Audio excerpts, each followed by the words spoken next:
Good afternoon, everybody. Welcome to the regular meeting of the City Planning Commission. Today is, thank you, Tuesday, September 5th, 2023. My name is Alyssa Olson. I'm the president of the Planning Commission.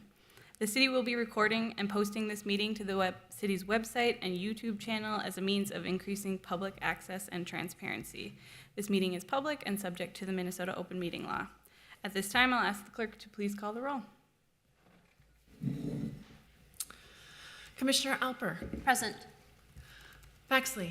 Here. Campbell is absent.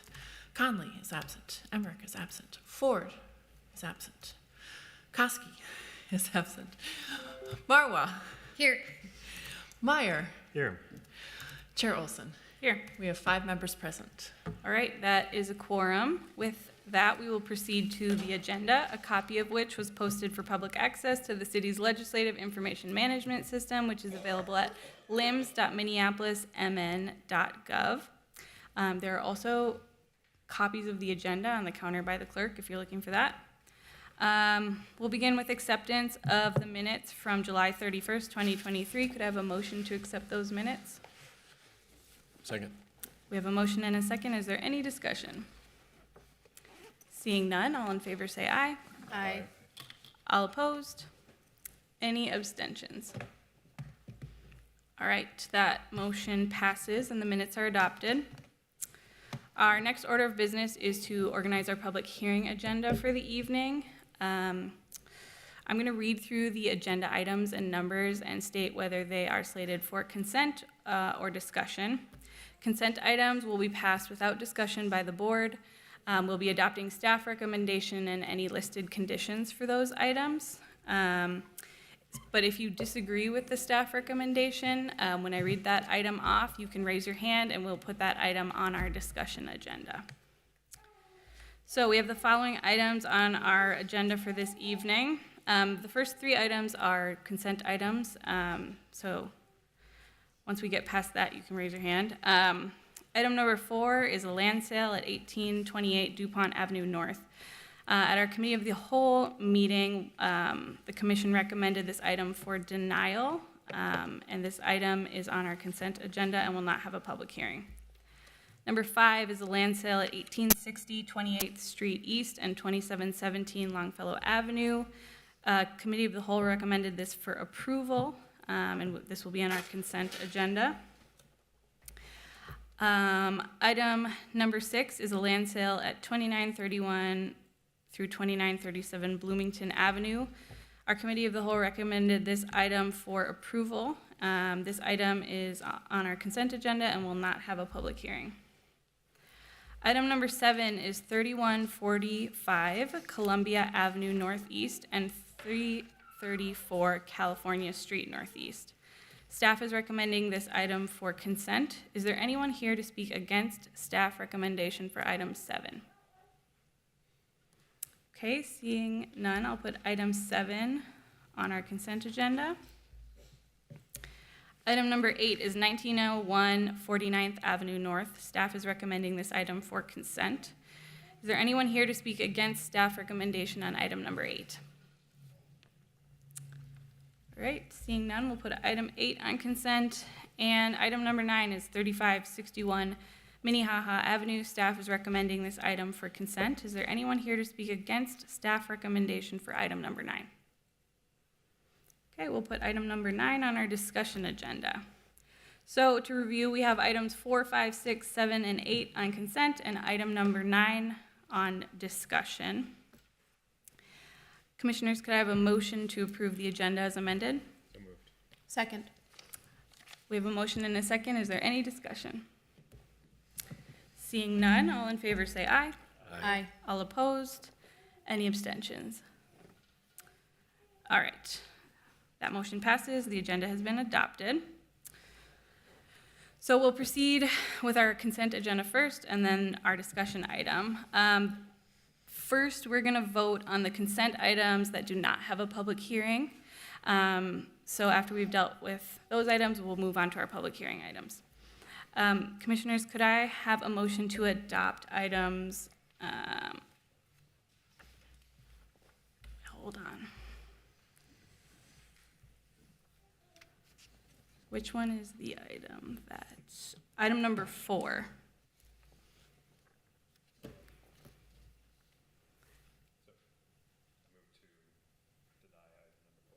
Okay. Approval of the previous denial, right? Yes. Okay. In order for it to move forward, we need an approved motion here, but the motion would be, if you so choose, would be to approve the denied motion, unless Kimberly has thoughts. Yeah, commissioners, we are essentially accepting the previous actions of the committee of the whole with this Got it. motion. Okay. It's unusual to have a denial on consent, but Okay. we would basically just be adopting the previous action. So could we just adopt 4, 5, and 6 together because they don't have public hearings? Yes. Okay. Could we have a motion to adopt 4, 5, and 6? I move to adopt items 4, 5, and 6. Okay. Is there a second? All right. We have a motion and a second. Is there any discussion? Seeing none, all in favor say aye. Aye. All opposed? Any abstentions?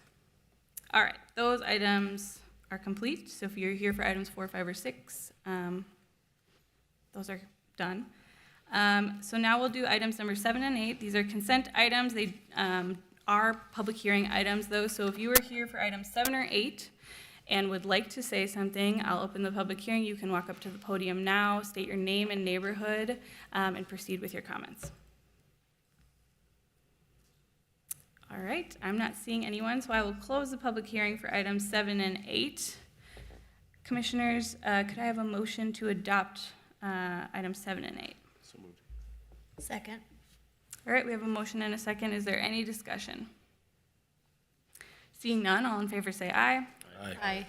All opposed? Any abstentions? All right, that motion passes. So if you're here for items 7 or 8, those items are complete. So now we'll move on to our discussion item. We will take testimony on this item, deliberate on it, and then make a decision after that. Once we open the public hearing, that will be your opportunity to speak. Everyone will be given 2 minutes to speak. You will have a timer, so we ask that you prepare your comments accordingly. Once I close the public hearing, no more testimony from the public will be taken unless someone is specifically asked a question. Yeah, so we'll move on. And staff is Lindsay Silas. And members of the commission, the project before you is at 3561 Minnehaha Avenue. This is located at the northeast corner of Minnehaha and 36th Street East. This site currently contains a triplex, and that was constructed in 1908, and a detached garage. This site, as you can see on the map, is a triangular site. It's also a reverse corner site with front yards on both Minnehaha and 36th Street East. Minnehaha is a goods and services corridor in this location, and the applicant is proposing to demolish the existing triplex and detached garage and construct a new 5-story mixed-use building containing 32 dwelling units and just over 1,500 square feet of commercial space. The site is in the RM1 district as well as the Built Form Corridor 4 overlay district. There are a number of applications required that include variances along the front yard fronting on 36th Street and a variance along the east interior side yard. Variances accommodate the building as well as patios along the front yard and a balcony along the side yard. The applicants also applied for administrative height and FAR increases for the project and site plan review. So here's an aerial view of the site and some photos of the existing structure on the site.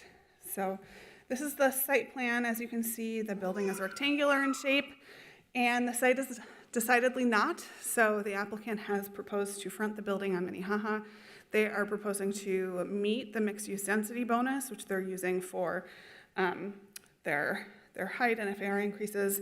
They're also using that, meeting the mixed-use density bonus, which allows them to decrease the front yard along the goods and services corridor to 0. So they have met 2 of the 3 standards required for the mixed-use density bonus here, as you can see, there's an outline of the house to the east, and it's hard because this is very zoomed out, but there are some dashed lines showing where the corners of the building protrude into the required yards. The corners that protrude into the required yards and thus necessitate a variance are quite small. So the corner that protrudes into the front yard only projects 6.17 feet, and the corner that projects into the side yard is 4.15 feet. The variances have also been triggered for some balconies, patios, and a pergola. But as you can see, the patios and the pergola are oriented quite a ways away from the existing single-family home to the east. Here's some floor plans. The first floor has the commercial space, some units, a lounge, lobby space, and bike storage. And we'll get to the elevations before we can see more clearly. So the applicant is proposing a significant solar array on the roof of the building, and that is part of the reason why they've proposed the shed roof configuration to get the right slope for that. So like I mentioned, there is a height increase required. There are only 4 floors that contain dwelling units, but by purposes of the zoning code, there is a 5th floor at that northern portion of the building where the shed roof gets tall enough that the 4th floor exceeds 14 feet in height. It's therefore considered a 5th story, and the overall height of the building is 56 feet 10 inches, where the height allowed by right is 4 stories or 56 feet. So essentially, they are requesting an additional 10 inches and to be allowed what's functionally, or by the zoning code, a 5th floor, but doesn't actually have units. So here are the elevations and some renderings of the building. As I mentioned, there are balconies, and it's only those kind of easternmost balconies that are protruding corners of them into the side yards. The applicant has submitted a shadow study here, looking at a 4-story building of 56 feet in height that would be allowed by right compared to the shed roof building that's 56 feet and 10 inches. And as you can see, the shadowing impacts are substantially similar. No additional shadowing is identified by the shadow study, and therefore staff was able to make the finding regarding shadowing of adjacent properties to recommend approval of both the height and FAR increases. And just to mention, the applicant, when they submitted their height increase and FAR increase, they have also noted that they are going for passive house certification, so they only need 1 bonus for height and 1 bonus for FAR. They have proposed that they are also pursuing passive house certification, which would allow them another bonus, but they aren't necessarily using that. They've also indicated that they are pursuing 4D enrollment in the 4D affordable housing program. Unfortunately, there is a typo in the staff report. There was also a typo in the applicant's materials. They would be pursuing 4D at the standards that the city sets forth, which is 20% of units at 60% AMI. The typo in the staff report says 20% of units at 80% AMI. That was based on some incorrect information, but they proposed to conform to the standards of that program. So staff was able to make the findings for both variances. This is a very uniquely shaped lot. It has 2 front yard, it's a reverse corner, so it has 2 front yard setback requirements. The applicant is kind of doing their best to comply with the spirit and intent of the ordinance by only having these small sections of the building. I'm not going to go into too much detail here, but in the variance findings, I've noted that the portions of the building that are projecting into the setback area are still, quite distant from the single-family home, and because of the orientation of the site, as you'll see, we talk about yards allowing for separation of uses, access to light and air, and that single-family home located to the east is shown on the plan, and they're going to be neighboring this large green space and landscaped area on the adjacent property. And so staff found that the proposal for those small projections into the required yards was reasonable and would not have an injurious effect on the surrounding uses. So staff recommends approval of the 2 variances and site plan review with the 8 stated conditions on the site plan review application, and I'm happy to stand for questions. Thank you. Commissioners, are there any questions for staff? Albert? Yeah, thank you for that presentation. Quick question, would this building be approved by right with the variance aspects if it wasn't for this odd lot shape? Like, would it fit on a rectangular lot? So if there's say there's a rectangular lot that follows the shape of the building, right? Then if it needed no yard variances, it would be a project that would be able to be approved. No, sorry, it would need a public hearing because of the number of units. Okay. So it would need a public hearing for site plan review because it's proposing 32 units. That cutoff threshold for administrative approval is under 20. Okay, so if it was not on the corner, if you can go back to that Sure. image, would that, because of that front yard along 36th Street, is that would eliminate potentially that front yard setback variance being needed? Do you see what I'm trying to say? Yeah. So, if If it was mid-block, I mean, on Minnehaha. Sure. It's hard to say, and because of the context of the site, right? Okay. Because there's a front yard setback on that side, that creates a setback requirement of 15 feet. A corner side yard setback would be slightly less than that, but it's based on the height of the building, so it might not be that much less than that. I don't have that off the top of my head. There's a table that we use to determine, so it's usually 8 feet, and then we add, additional feet for the height of the building. So it's possible. I think, when staff was looking at this, the context, given that the commercial patio is located close to the goods and services corridor, was part of, what was compelling in supporting that as far as, activating that street. And then just another question, just looking at, I'm curious has Public Works reviewed this project for potential traffic and parking issues like they do all projects? Yep, yeah, so this project's gone through PDR, and there have been, some different issues noted and revisions required from Public Works, specifically related to like if you'll see on this plan, the doors are proposed to swing out into the public right-of-way, which is not something that Public Works would allow. They are requiring, I believe, a minor TDMP. It's not something that we were required to trigger due to the size of the building. And I can't say for certain that they are, but I think there was some note in their PDR regarding traffic wanting to look at that. But would it make it to this point if Public Works had deemed it a no-go? Oh, no. Right, okay. No. Okay. Yeah, so Public Works has given feedback. There may be some changes required. It's possible, there may be, like the entryway may need to be recessed or something to accommodate the doors, and there were some changes requested from Public Works in terms of, that interface with the main entry and the street, because it is at a 0 setback on the front, but there weren't any glaring issues. I reviewed the PDR comments myself. Great, thank you. Any other questions for staff before we move on? I don't see any. Thank you, Lindsay.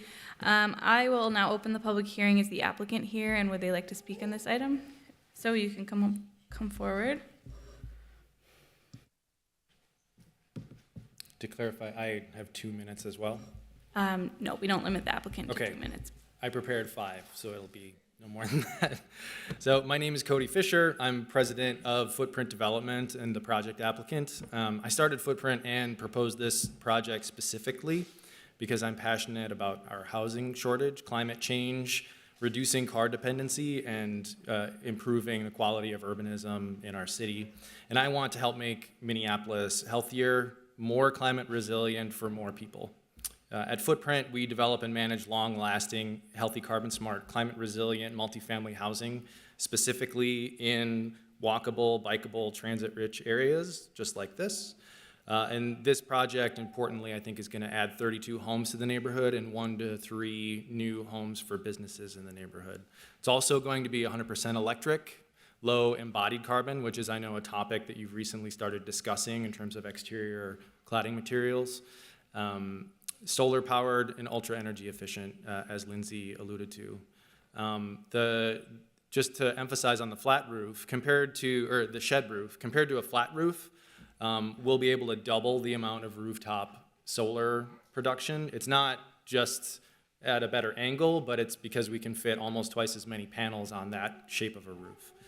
And so I think the proposed variances allow us to create a commercial unit also with a really generous patio area that I think will help activate a highly visible corner on this corridor and increase the likelihood of success of whatever the future business occupant is there. So I'm ecstatic about the project and the fact that the Longfellow Community Council and CPED staff are in support of it.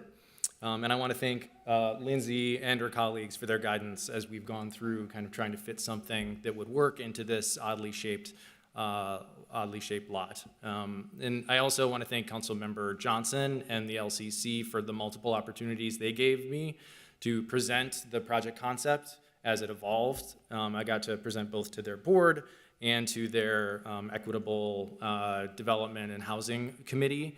And get valuable, constructive input and feedback. And I'm committed to continuing the conversation with the LCC as well. Beyond the unique reverse, like basically double front yard condition, I'm not going to go into that. I really do just want to emphasize how far away and how little the building actually encroaches on the setback variance that we're requesting and the minimal impact that it'll have on that neighbor more than 70 feet away to the east. It was with intention that we were trying to configure things in relation to that variance. The neighbors to the north at 3553 Minnehaha will experience the biggest change from this project. I'm not going to stand here and pretend that that's not the case. And when I met with them recently, we had a conversation about natural light, sight lines, privacy, parking. I walked them through the shadow study. Unfortunately, I think the lot angle here is not directly east-west because the shadow study shows that because of that, and the combination of the 16 to 20 feet between the new proposed structure and their structure, it mitigates much of the potential change in natural light. It still happens, absolutely. I'm not going to deny that. And we talked a lot too about the shed roof, which appears to add a lot of height to the building, but as Lindsay emphasized, it really only adds 10 inches in total height to the building compared to a flat roof with parapets. But it doubles the solar production that we can do.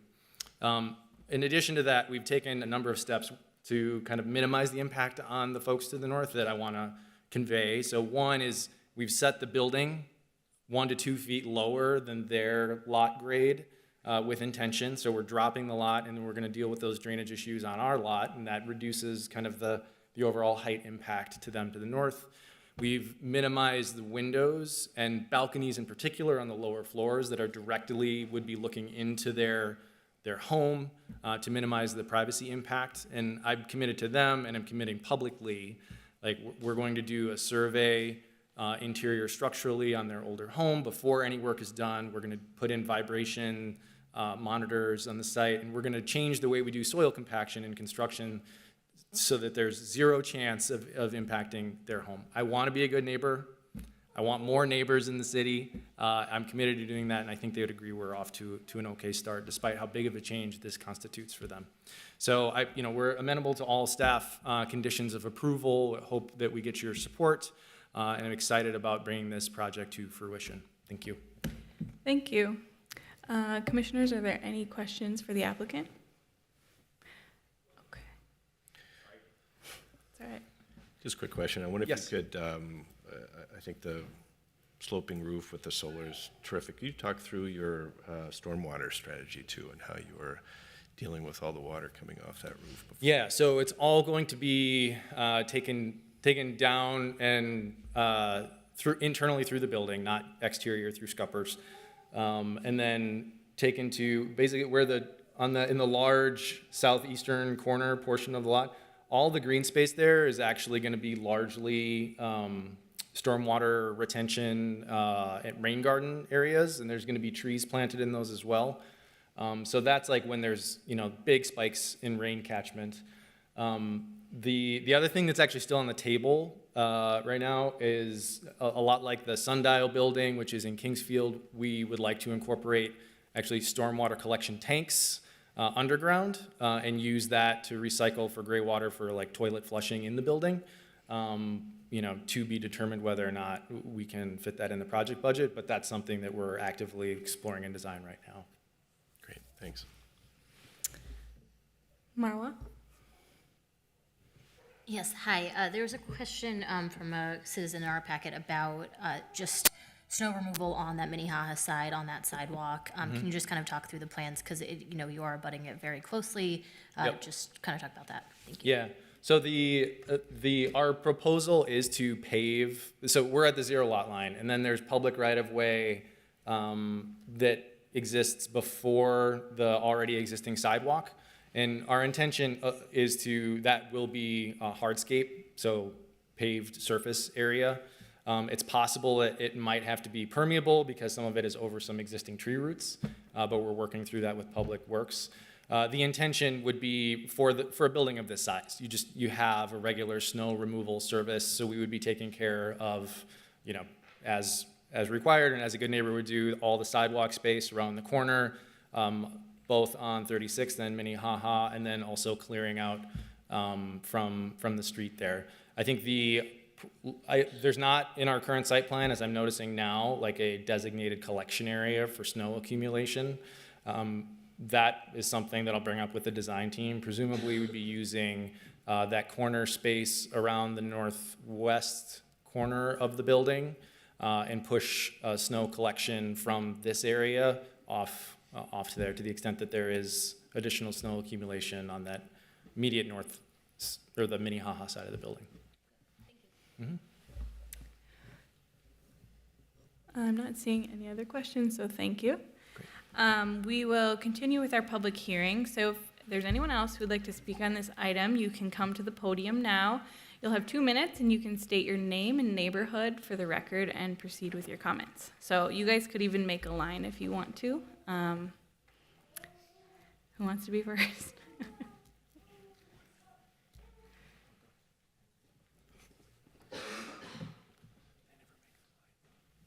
Hi, my name is John Radigan. I live in Longfellow. I'm within 350 feet of this proposed development. I have a couple of questions. I'm not sorry if I don't know how the procedure works, but I have questions about what types of businesses are going to be proposed or already solidified for the first floor. I think that matters because the impact on the neighborhood for potential loitering and et cetera, and what kind of businesses neighbors would want to welcome, those neighbors that live close to the building. Also, I have a question about on page 20, I don't know where this applies necessarily, but on page 26 of the staff report, it does not include Apple Auto across the street as a commercial service.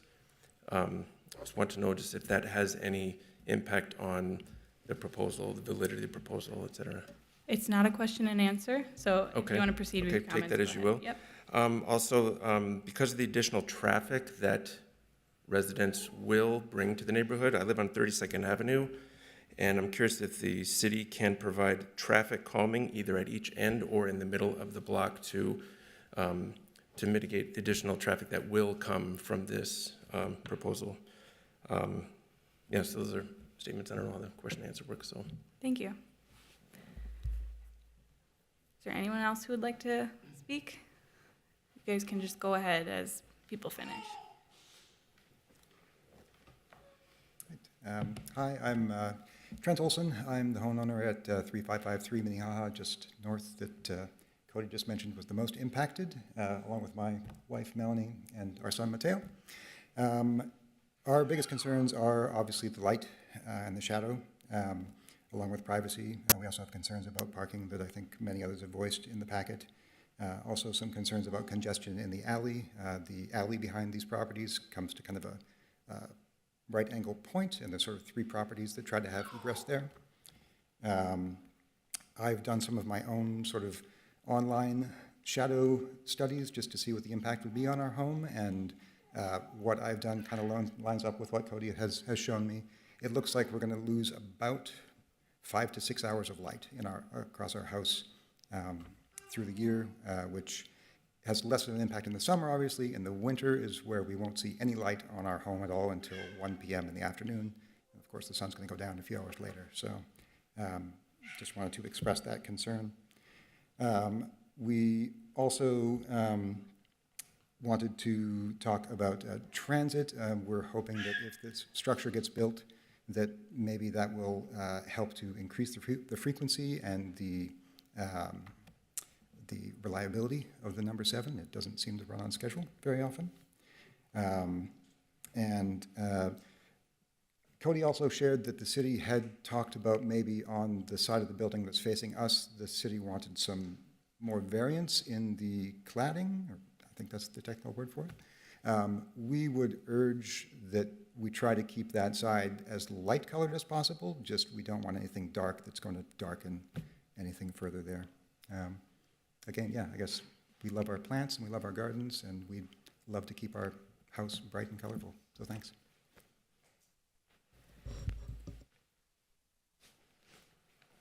My name is Jordan Rosengren. I live at 3544 32nd, so the upper right corner there. Right now I share, their garage acts as my fence in my yard. That's how close I am. And based on the shadow studies that were in this report, I would lose all my sun after 4 o'clock in the afternoon. I had a question about the premium to build it higher, and he followed those two. So he was granted the premium, which I get, but then if you're granted a premium to go higher, then why would you allow it to encroach closer on a structure, on another home, you know? So it's, right now it would be 4 feet from my property line, and I could basically reach out and touch it. And then when it says how tall it is, it's only 9 feet, but is that just the slope of it or not? I wasn't really sure about that part. Then a question about the low carbon construction, environmental testing and cleanup, if that was an everyday thing, or is that just the end of the project? Because he has another project right now at 635 Van Buren that I went to look at. So I'm a construction site manager with the state for stormwater and erosion control. And I noticed some BMPs missing there and track in and out from that site. So if that's gonna be the same in my neighborhood, then I have a problem with that. That's about it. Thank you. Anyone else?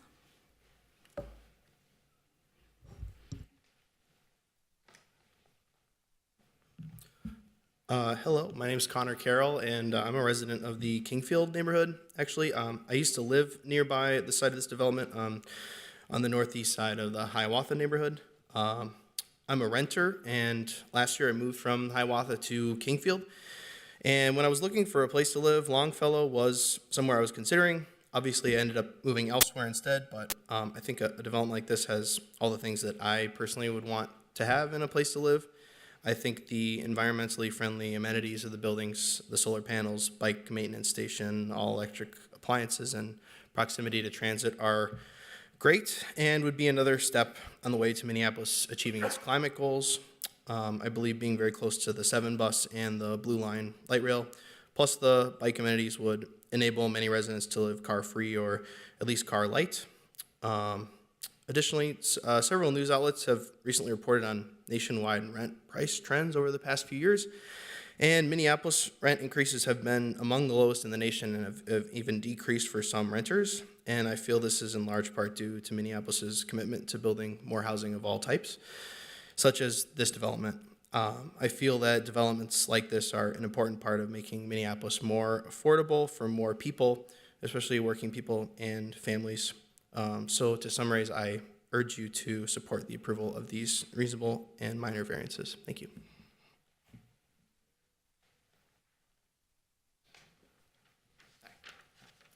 My name is Adam Wright. I live at 3544 32nd Avenue. I'm really concerned about the proposed commercial floor not having a loading or unloading space for any commercial traffic that may occur in what's already been mentioned to be a really congested alley, as well as our property kind of sharing. 3 properties share our driveway right now, and we have a signed agreement for a repavement years ago. It's pretty concerning about if businesses do move into this space, no allowances for commercial traffic in an already congested alley. Thank you.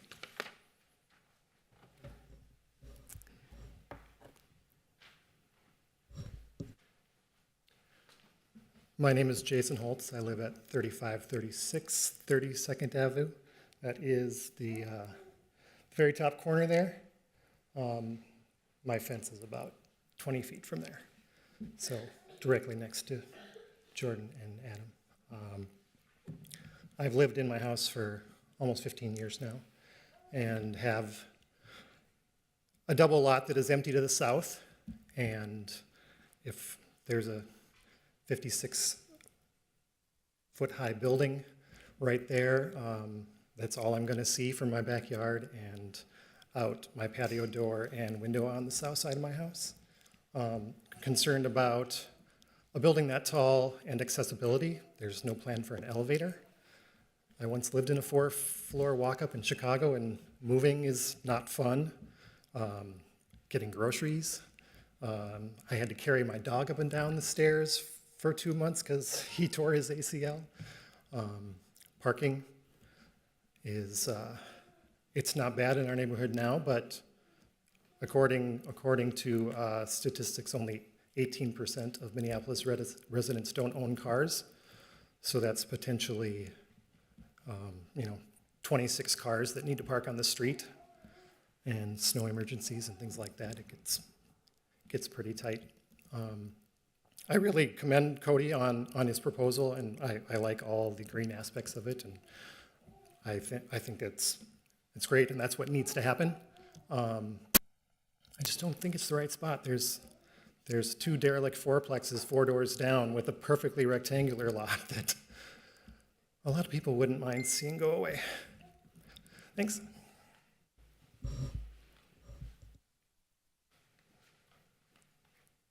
Hi, everyone. I'm Kyle Merkins. I live at 3531 Minnehaha Avenue, so just actually right next to those other fourplexes. And so we have been talking with lots of neighbors and just trying to get a sense of how people feel. And generally, this neighborhood, because of it being located where it is on a major transit corridor, lots of biking, lots of walking, lots of busing. People are pretty in support of multi-unit, development. We already have multi-units on the block. The thing that is kind of most concerning to us right now is really the size and the scale of the project. Currently, 2 floors is the highest building on our block and actually any of the neighboring blocks, and 32 new units. Currently, there's roughly 70 residents who live on the entire block on the Minnehaha side and the 32nd side. So this would have the potential to increase the population of this single block by a really substantial amount, potentially, even say if one person lives in each apartment, we'd be going up to over 100 people where we currently are at, likely below 70. And so the number is really concerning to us. And then the other thing is really the parking, because during snow emergencies, both Minnehaha and 31st Avenue are snow emergency routes, so it already kind of jams things up. Snow emergencies don't happen all the time, so we recognize that that's not the hugest issue. 36 is also like a relatively busy road because of the really active auto care business there. And turning onto Minnehaha from that intersection is actually really complicated, and we would really need to see, if nothing else, at least some traffic calming situation going on at that stop. And then the other thing, again, kind of echoing what others have said, we're really avid bus riders. We were a longtime 1-car family. We are currently a 2-car family. We actually adopted the bus stop at the 36th and Minnehaha. It's really not a very frequent bus stop.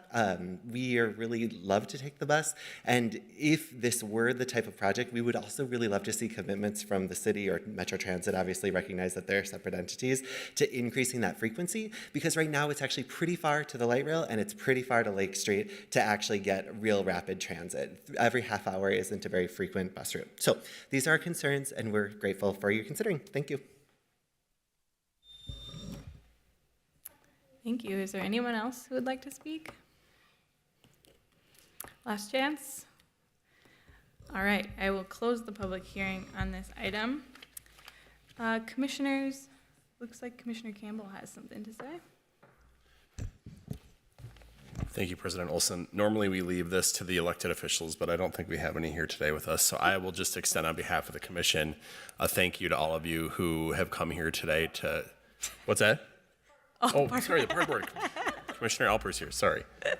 On behalf of Commissioner Alper, no, I'm just kidding. I'll leave that to her. But from my perspective, I just really appreciate you all being here today.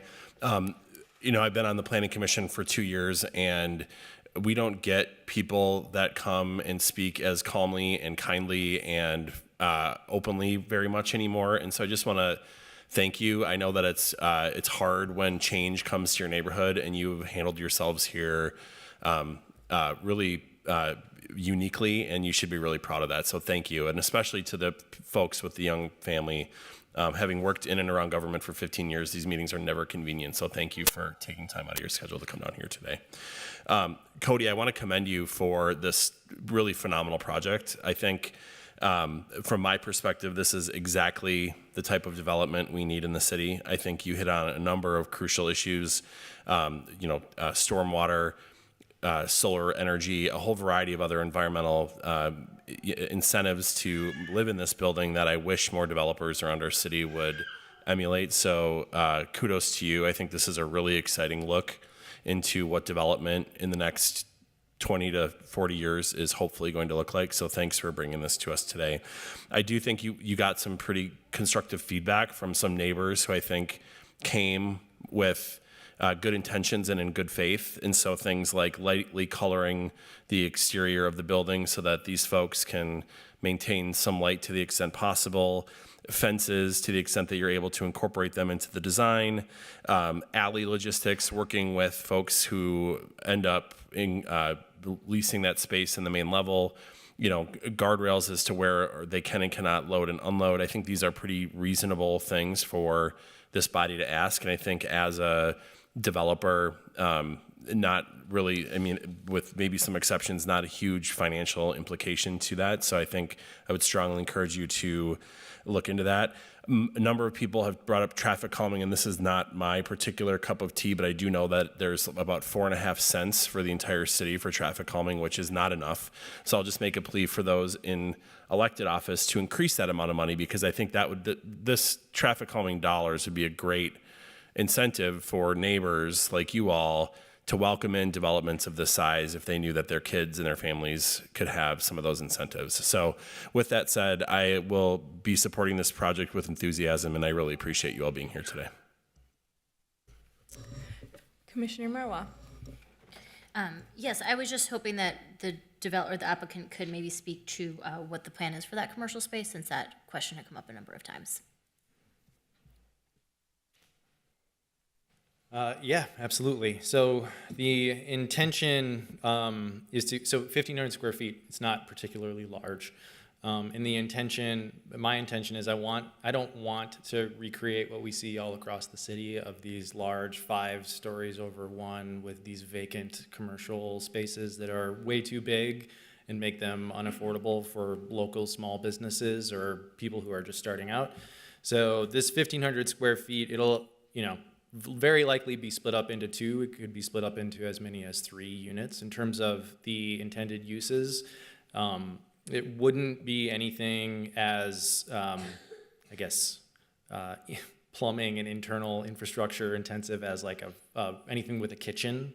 I am in conversations with like a small footprint coffee shop that's interested in that corner unit and a very small unit there, and then leveraging the patio quite a bit. But otherwise, I would fully expect it to be maybe somebody's office, storefront office, possibly like retail of some kind. But I brought this up with the Longfellow Community Council as well, that like I'd love to be in touch with small businesses that might be looking for space that are in the community over the course of the next 1.5 years while we get this project through development, to potentially have them ready and have the spaces ready for them on day 1. So, yeah. Commissioner Meyer. So I also wanted to thank people for coming today. It's especially great to see families with kids. I know that's really difficult to do. And also wanted to thank people for having such a constructive conversation. I do think there are some valid concerns. Unfortunately, they're not concerns that this body has any ability to take on. I think, like Commissioner Campbell said, it would be really great to see more funds dedicated to traffic calming.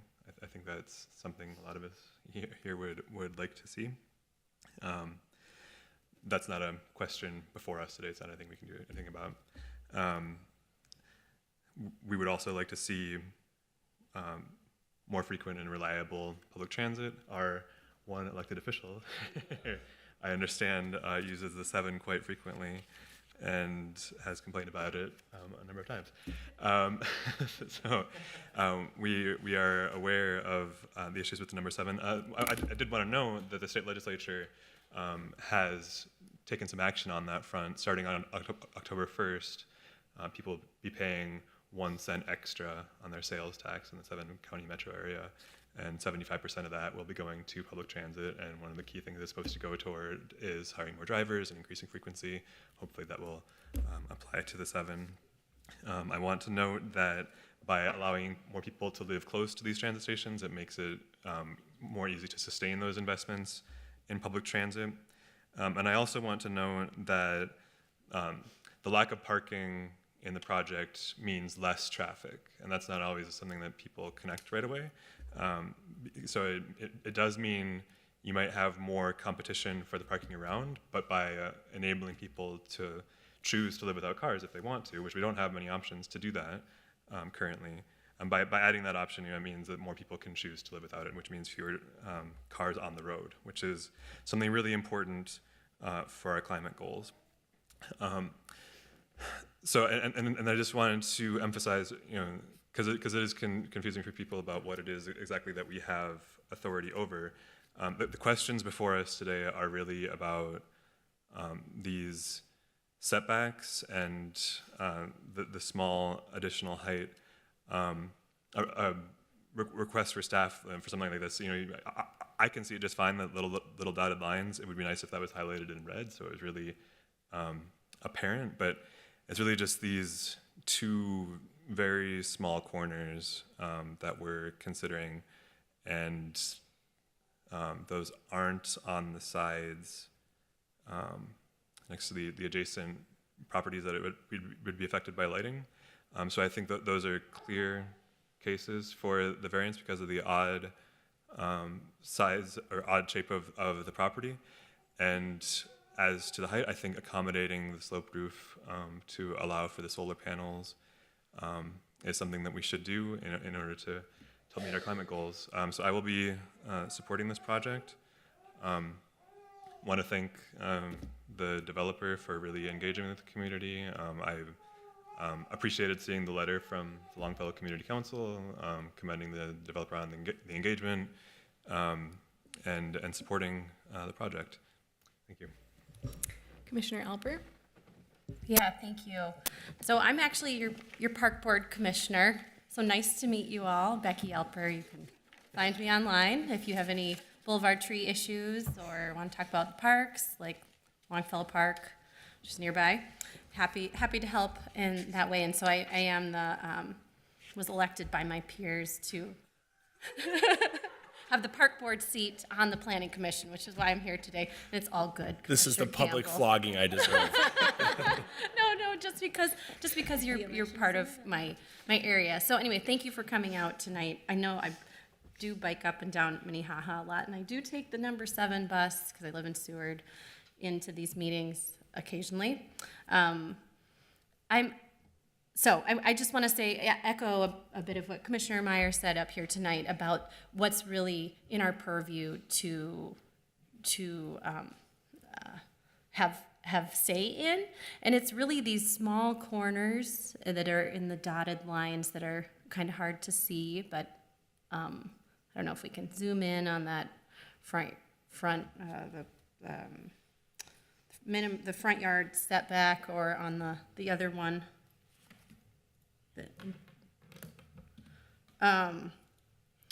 But yeah, maybe we can see it, but it's right there. So if the building had that much of a different design, we wouldn't even be talking about these variances tonight. So I just want to say that. I'm really excited to see these environmental features, and I can tell from the what I'm hearing from the neighbors is that there's certain aspects of this project that you really like, and I hope that the applicant tonight will follow through on these commitments to the neighbors. I want to say I think there are a lot of common sense, reasonable asks here that we're hearing from you all tonight, and they're things that we've heard over and over again, and I'm hearing a real gap in our city process here tonight. And so it's about things like traffic calming, it's about things like increased bus frequency, and nobody here is here from Public Works to listen to you all. But this is the only public forum that exists for residents to come in when a development is up like this, for you to share your concerns. And I'm really concerned about that, and obviously I'm not on the city council, and none of us are, and our city council rep unfortunately wasn't able to be here tonight, but that is something that I would share with your representative, and I would share with the other elected officials here, because I think they need to hear directly from residents on these issues, even though they have, like Lindsay said, Public Works has looked at this, has not seen major flaws, just minor things, and has allowed the project to proceed. But that said, we only funded 20 projects of traffic calming across the city out of what, 600? So that's unacceptable. I think we can do better as a city in that regard. And in terms of increased bus frequency, the number 7 I know too well. I have missed many a 7 trying to leave this meeting to go home. Once every half an hour is not acceptable. It's not acceptable. So I don't know if there's any way that we as a body can, with every project that comes before us, to advocate to Metro Transit to increase frequency. I would be totally pro. I don't know, maybe they need a seat on this planning commission. So with that, I'll be voting in support. Thanks. Commissioner Baxley? Thank you. I just want to say again how much we appreciate hearing the engagement with neighbors. I think we talk about that a lot.